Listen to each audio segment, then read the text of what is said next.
Hello, আসসালামু আলাইকুম। কাফি agro ফার্মের পক্ষ থেকে আপনাদের জানাই স্বাগতম। দেখুন বন্ধুরা, আমাদের ছোট মুরগির বাচ্চাদের কিভাবে পানি দেওয়া হবে। আমার মেজ ছেলে প্রথমেই সম্পূর্ণ পাত্র ভালোভাবে ধুয়ে নিয়েছে।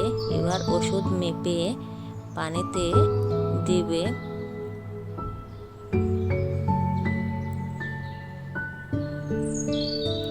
তারপরে এভাবেই প্রতিটা পাত্রে পানি ভরে নেবে।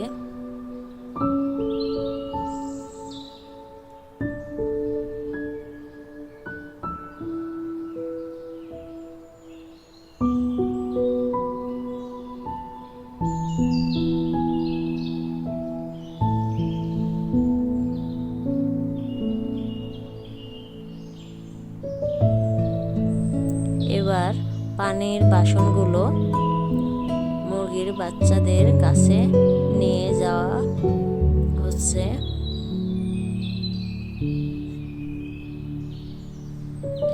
এভাবে পানির পাত্রগুলো নির্দিষ্ট স্থানে রেখে দেওয়া হচ্ছে। আজকের ভিডিওটি এ পর্যন্তই। সবাই ভালো থাকবেন। আল্লাহ হাফেজ।